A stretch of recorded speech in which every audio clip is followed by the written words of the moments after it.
Behind the scenes, Israel-EU ties remain strong. In public, they're unraveling.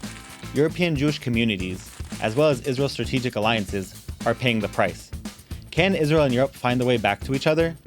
This is The Deep Dive. Welcome back to The Deep Dive. I'm your host, Jacob Laznik. Since October 7th and the war in Gaza, relations between Israel and Europe have come under unprecedented strain. Public disagreements have intensified. Diplomatic tensions have mounted, and headlines often suggest a relationship in crisis. But is that the full story? Behind the scenes, Israel and the European Union continue to cooperate on trade, security, technology, and a host of shared strategic interests. So why does the public relationship appear so turbulent? Why does the EU appear to have an uncharacteristic obsession with the Middle East? How much of the war in Gaza has reshaped Israel's stance on the EU? And how are European Jewish communities being affected? To look at these questions, the JPPI has published the Diaspora Closeness Index. To discuss its findings, we're joined by Ben-Gurion University researcher and professor Sharon Pardo. Thank you for joining us. Thank you very much for your kind invitation. So I'll get right into it. We know that the report is being presented to the president of Israel later this week. Can you give us a sneak preview about sentiments about Israel and the diaspora and what you guys have found? Absolutely. So a team of the JPPI headed by data and information engineer Shlomi Breznik and Eli Kanai actually conducted a study in which we examined more than 24,000 official statements issued by the European External Action Service between 2017 and April 2026. Of these, 895 statements, approximately 4% of the total statements, concerned Israel. These findings actually paint what I would call a troubling picture. 38% of the statements carried a negative tone toward Israel, 49% were neutral, and only 13% were positive. Now, following the October 7th massacre, the figures became even more pronounced. The share of the negative statements rose to 46%, neutral statements remained at 46%, and positive statements dropped to just 8%. And I think our findings actually reflect what I would call an obsessive and unhealthy preoccupation with Israel that does little to advance or strengthen relations between Israel and the European Union. It also undermines the Union's ability to position itself as a credible mediator in the Middle East as at a time when the European Union really seeks a central role in any future Israeli-Palestinian arrangement.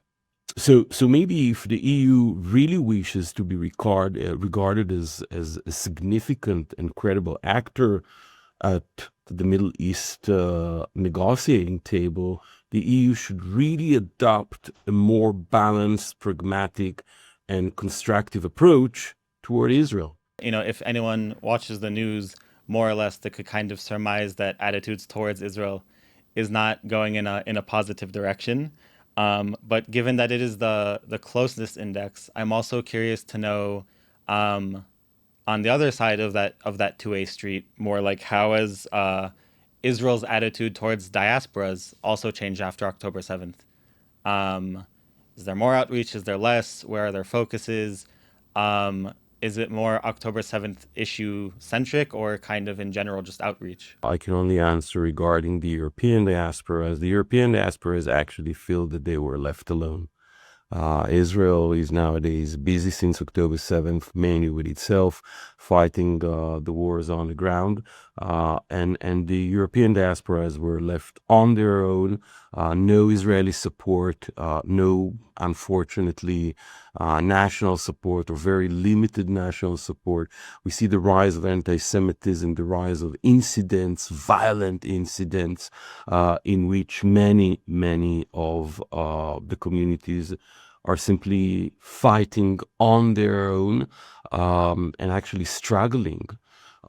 So unfortunately, the feeling is that Israel is not there with them, going through the nightmare that they are also going through. And this is something that we should really appreciate, and we should really think about. These communities are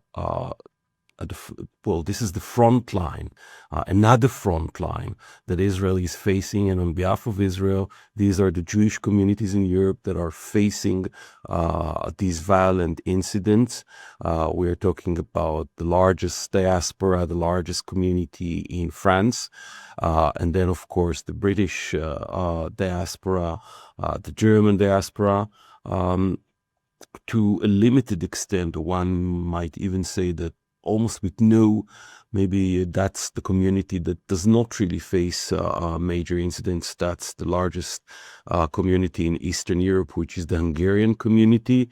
But the first three communities are really the front line, yet another front line of October 7th and the wars that started since. In the findings from the report, was there a certain demographic that changed the most, or I guess surprised you guys in your findings? Well, it has nothing to do with the demographic. If you're referring, I imagine you're referring to the Muslim communities in Europe, if I understand you correctly. There's nothing that we can refer to when it comes to demographic. What we checked, what we examined, were the 24,000 statements that were released for a period of 9 years. What is really surprising is when we compare it to other countries.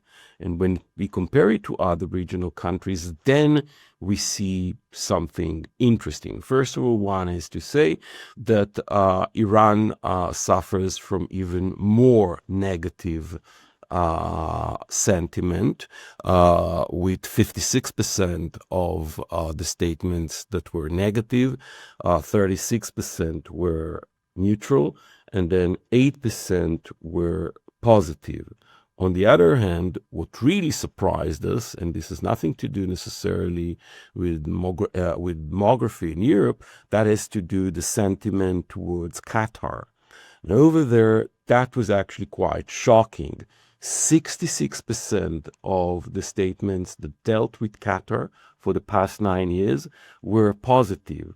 33 were neutral, and only 1% was negative. Now, why am I surprised? I'm surprised because several years ago, in 2022, the European Parliament faced probably the worst crisis it ever suffered in an affair that we call the Qatar affair. Now, the Qatargate, the Qatar affair. Now, the Qatargate in the European Parliament was basically a bunch of European parliamentarians, including the vice president of the European Parliament, that were all bribed by Qatar.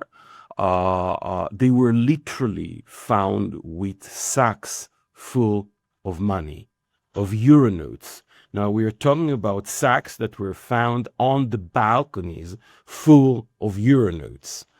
And it had to do with Qatar. Despite it all, still, the statements of the European External Action Service during this period were highly positive. So this is something that surprised us. Another country that we examined was Turkey. Now, bear in mind that for many years, Turkey is a candidate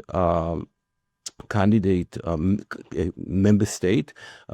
Turkey wants to join the European Union.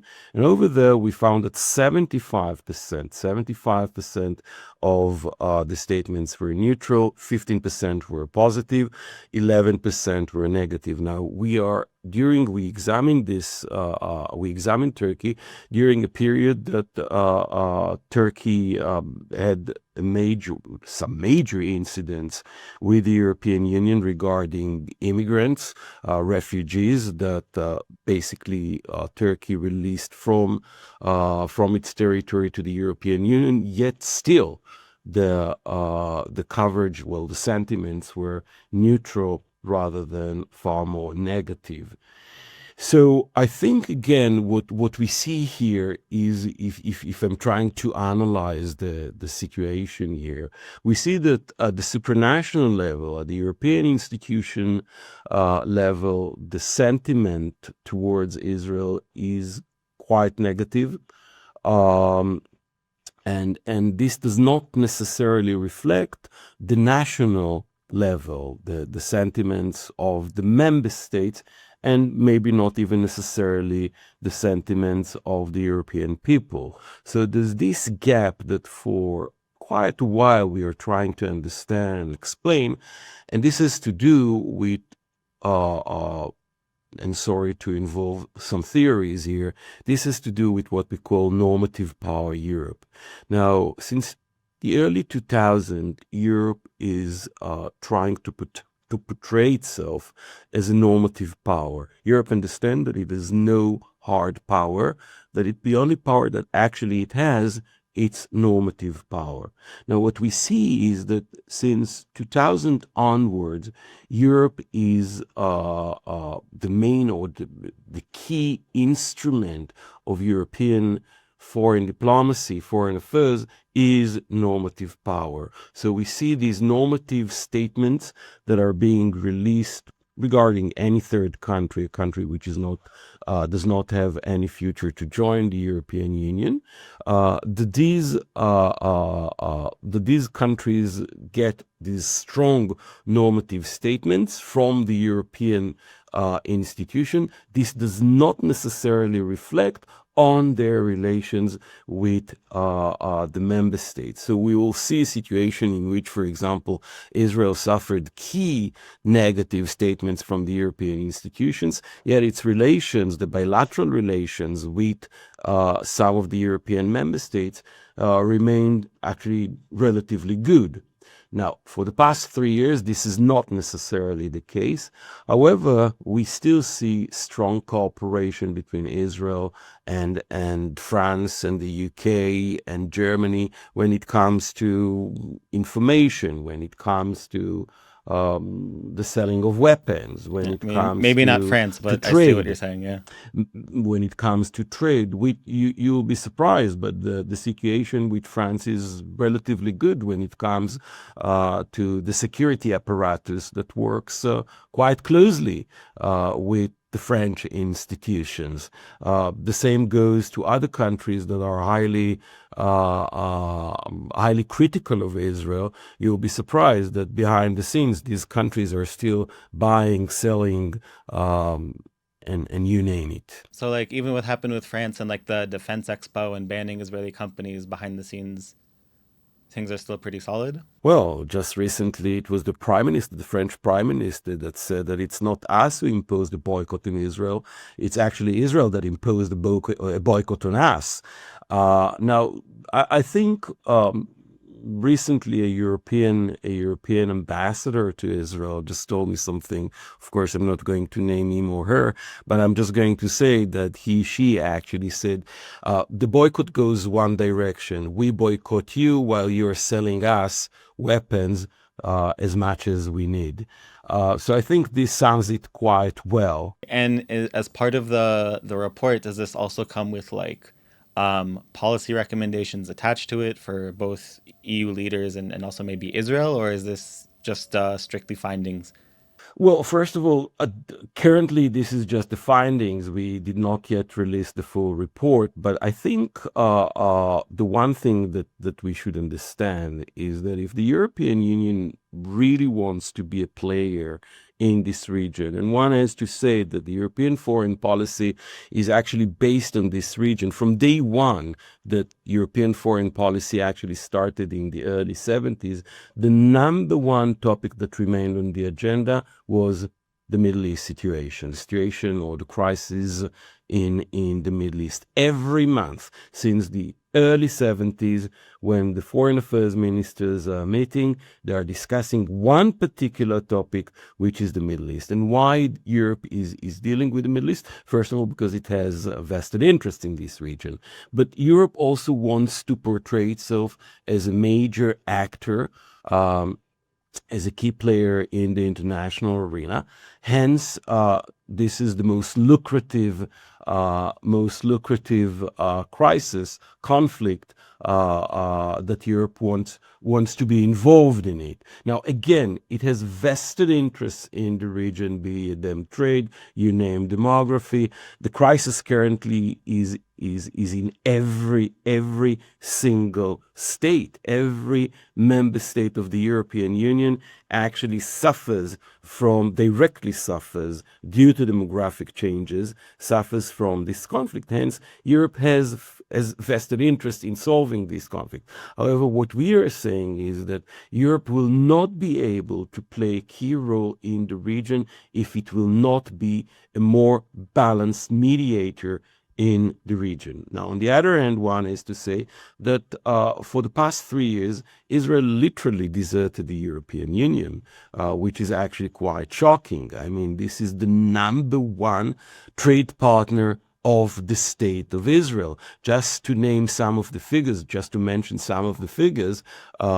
is actually quite crucial. So the Israel is currently the union's 27th largest trading partner, and it is the third largest partner in the Mediterranean region, while the European Union is Israel's largest trading partner, and it accounts to approximately 32% of Israel's total merchandise trade. Now, just in 2024, bilateral trade and services reached approximately 27 billion euros. And one has to remember that the European Union is Israel's largest trade partner in research and scientific cooperation. So when it comes to this, what we call the high-tech nation, it is the European Union that it is behind this high-tech nation, and it's not the US or any other country. The number one research and development partner of Israel is the European Union. And without the support and the networks that Europe offers in terms of science and technology to the Israeli industry and to Israeli academia, Israel will be in a different situation. Hence, I would argue that it's about time that Israel starts thinking in a strategic way about its relations with the European Union. There's no point, in this megaphone diplomacy that we see for the past 3 years, that the two sides are basically fighting in front of the cameras. Both Israel and the European Union should start thinking of this relationship in a strategic way. Europe needs Israel, but Israel, above all, needs Europe. And this is something that Israeli politicians should remember. Without Europe, Israel will face a major trade challenge and a major science and research challenge. Nowadays, we are entering the negotiating round of the next framework program for research and development. There are serious voices that are calling for the boycott of Israel, that Israel will not remain a full member in this research framework program, and without it, Israeli academia and Israeli industry will face a major challenge. Now, bear in mind that it's not just about the money. We are talking about a program that with a budget of the next one will be actually 140 billion euros. Israel is one of the most successful player in this framework program. Israel is about the third or the fourth most successful out of all the countries that are participating, and there are other countries on top of the 27 EU member states that are participating in this program. Israel is the third or the fourth one. Now, it's not about the budget only. The budget obviously is super important, but it has to do with cooperation. Our researchers in my university, Ben-Gurion University of the Negev, cannot really work on their own in their labs. They really need to be part of these consortia. They really need to be part of these networks.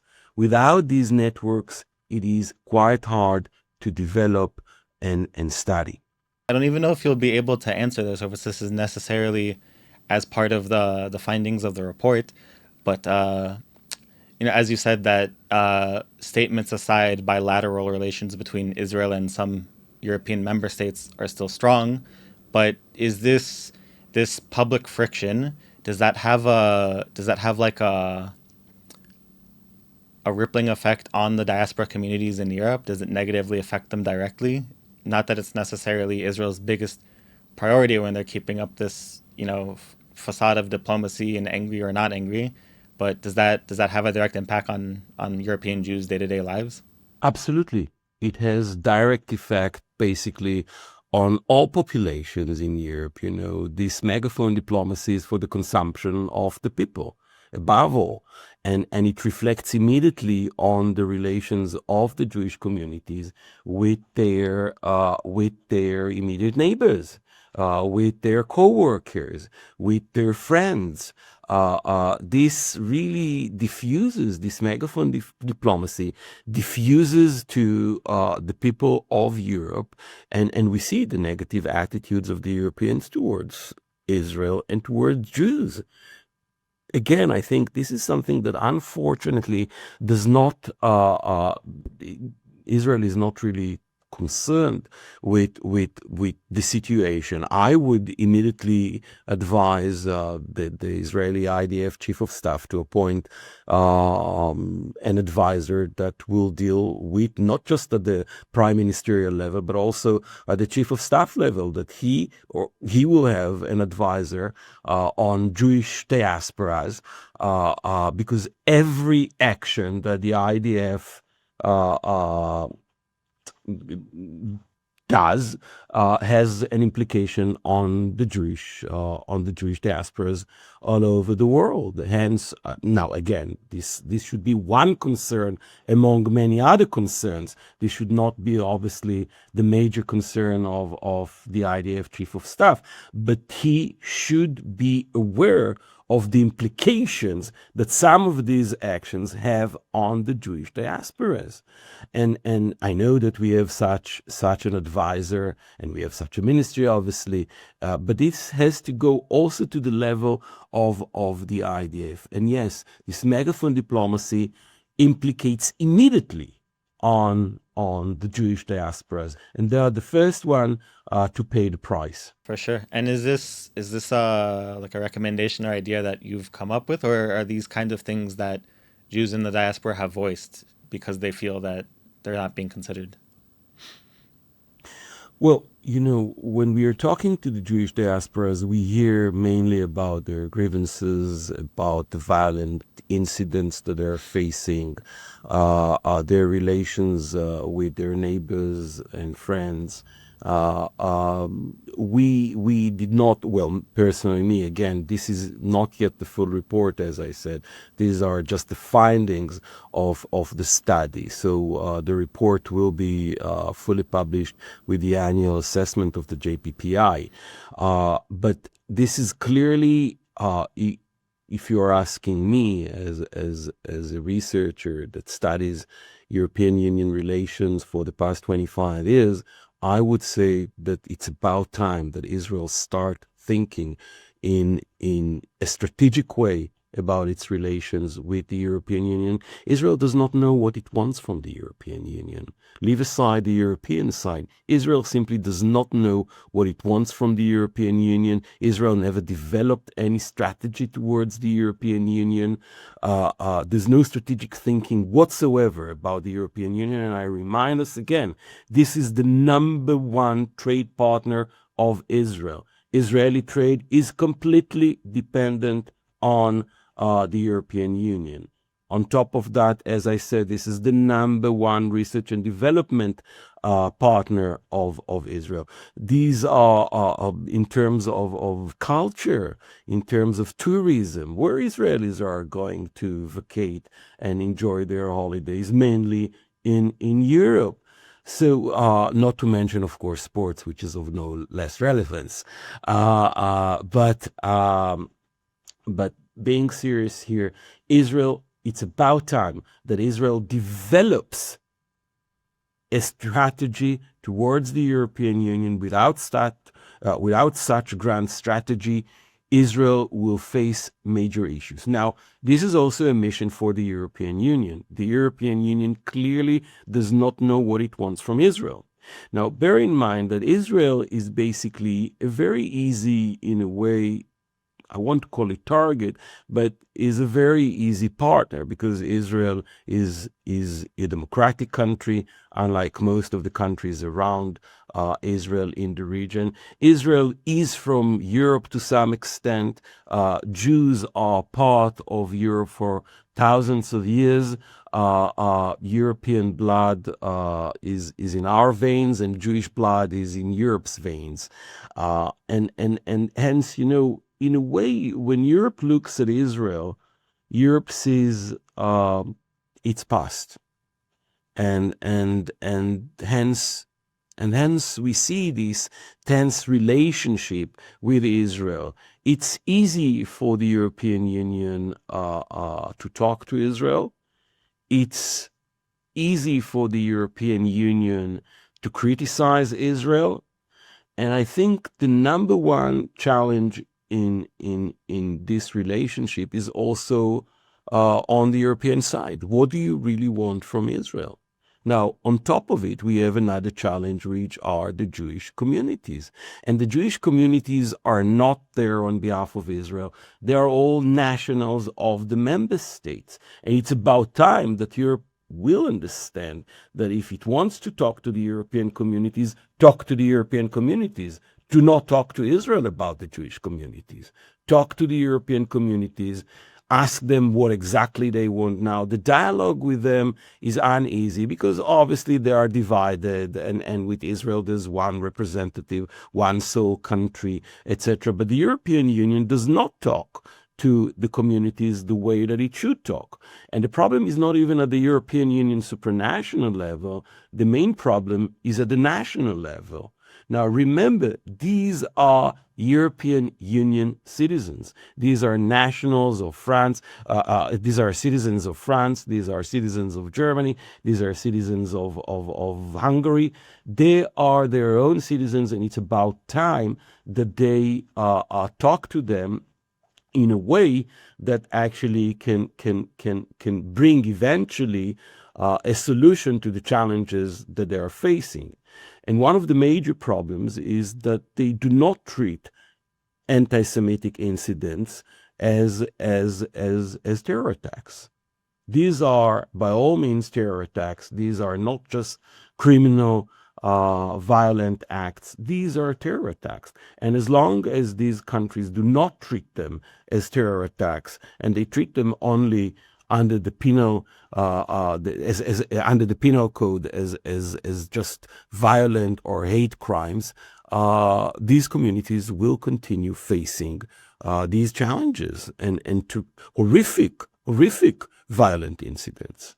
Absolutely. I mean, I think everyone can kind of agree that the whole point of, or some of the main functions of classifying things as terrorism and prosecuting them accordingly is for not just restitution but also to prevent future terror attacks and to show that we take this seriously and we're going to prevent this, and this is kind of acceptable when it's played down, it doesn't really disincentivize them from happening again. I do want to move on Absolutely. to, because you're calling us from Poland actually right now, so I want to ask about the work that you're doing there right now. The situation when it comes to the people of Poland and the Polish government, the current Polish government, the former Polish government was by far more positive towards the Israeli government. The current Polish government is highly critical of Israel. Bear in mind that the Prime Minister is the former President of the European Union. His relationship with the Israeli leadership, to say the least, are not very good. However, one is to admit that when it comes to the people of Poland, I face actually very positive attitudes.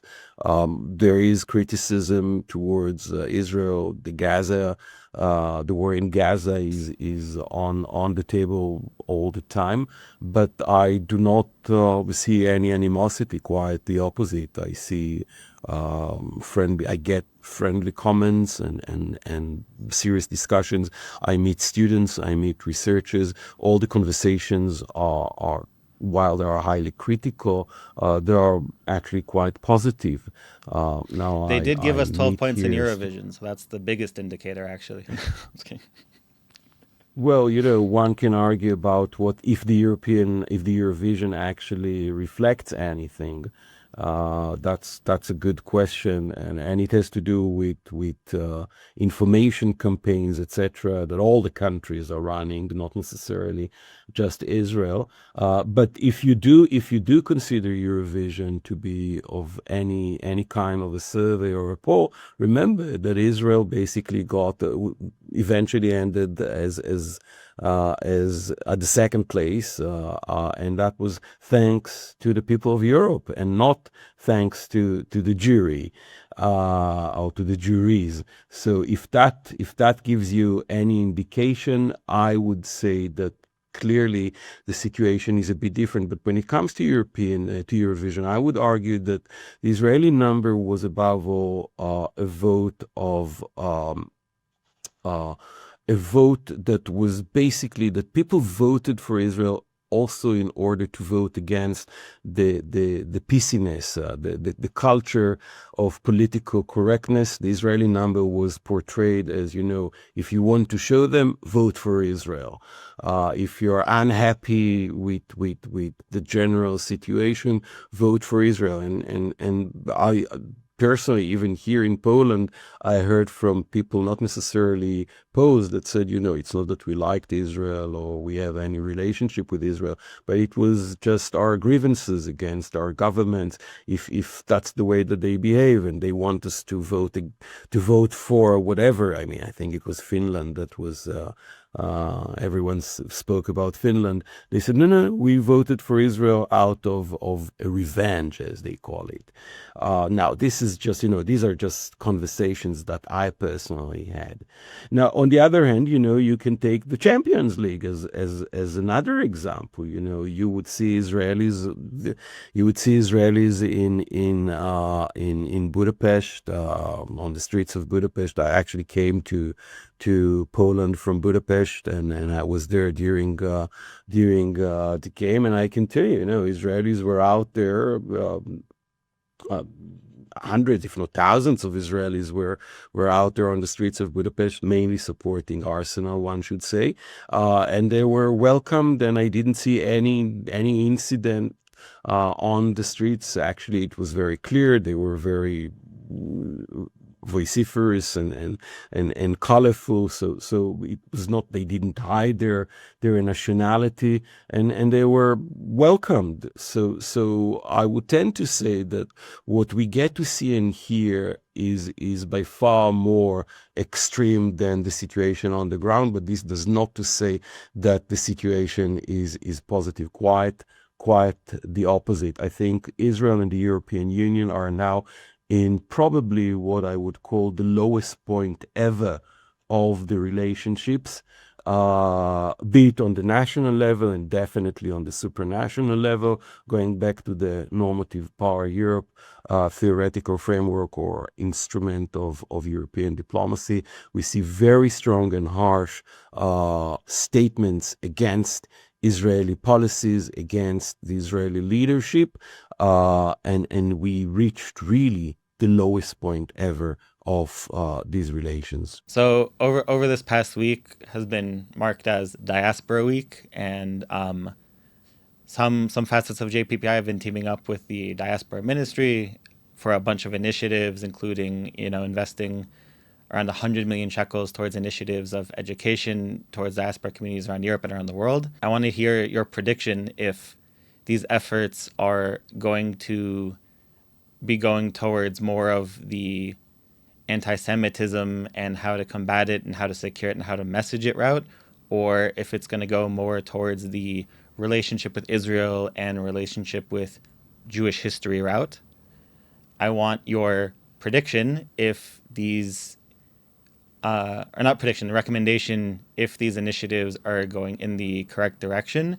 And I would love to hear what your metric of if these initiatives succeed would be. How would you consider this week a success? Let me start by saying that when it comes to predictions, I'm clearly not the right person to answer such a question. And yes, indeed, researchers are not happy with the predictions. I can tell you that the study that was published by the JPPI is crucial for the understanding of the state of the relationship between Israel and the European Union. This complete obsession, European obsession with Israel, is not healthy, and it's a result of the fact that Israel basically ignores the European Union definitely since October 7th. Now, bear in mind that Israel is the largest concentration on Earth, largest concentration on Earth, proportionally speaking, of would-be EU citizens and already Israelis that are holding citizenships. 15% of Israelis are already EU citizens, which means that 1.5 million Israelis are European Union citizens. Proportionally speaking, as I said, this is the largest concentration of Europeans of European citizens outside Europe. And this is a telling. This is, and of course one has to say that it was mainly a major boost was thanks to the laws of return that were enacted in both Portugal and Spain. But the majority are coming from different countries. By the way, Poland and Romania are big donors to this pool of European Union citizens. So the fact that Israel today, that 15% of the Israeli society already holds European Union citizenship, this is a telling. And I think Israel, it's about time that the Israeli leadership understands that without a strategy towards the European Union, Israel will face some major challenges. The fact that the European Union is the largest trade partner of Israel is something that one should not neglect, something that we should work on it. Israel tried to diversify its trade over the years and clearly failed. Europe remains the number one trade partner of Israel. When it comes to science and technology, again, this is something that Israel should not neglect, and Israeli academia and the Israeli industry, Israeli research and development needs Europe. Without Europe, Israeli research will face a major challenge. And again, on the ground in Europe, these are the Jewish communities that are paying the heavy price of the fact that the Israeli government neglects the European Union and basically acts or plays this megaphone diplomacy with the European Union. There are people that are paying a price, and a heavy price, on a daily basis for this lack of strategy, for the fact that Israel neglects this relationship. And the diasporas are extremely important, even though the European diasporas are quite small, but all in all, we are talking about roughly about 1.3, 1.2 million million Jews in the 27 member states. So again, this is not a huge diaspora, but still very important diaspora, a diaspora that is highly involved in the communities at the national level, also at the supranational level, and the European Union institutions, well represented, and neglecting the diasporas is something that, to my mind, is nothing less than a disaster. And as I said, I would highly advise considering the diasporas in all decisions, foreign policy decisions, as well as military decisions that are being taken. The diasporas should be there in the room, on the table. Yeah, I tend to agree. I don't know if Israel wakes up and decides to kind of prioritize this, if this will be anytime soon, given the current political situation and elections. I feel that every current Israeli politician kind of has kind of bigger fish to fry, but nevertheless, this does seem to be a very pertinent issue and one that can't be ignored. Certainly not for the past 3 years like it has been. But I'm looking forward to seeing the full report, and I'm looking forward to how things play out, and if Israel wakes up and starts to consider this seriously. And I want to say thank you for coming on and taking the time and giving your insights. Thank you very much for your kind invitation. Thank you. Only time will tell if Israel has the bandwidth to address these issues in the middle of elections, or if it even really cares. Until then, that's all we have for this week's episode. We'll see you back next week. Until then, make sure to stay up to date at jpost.com.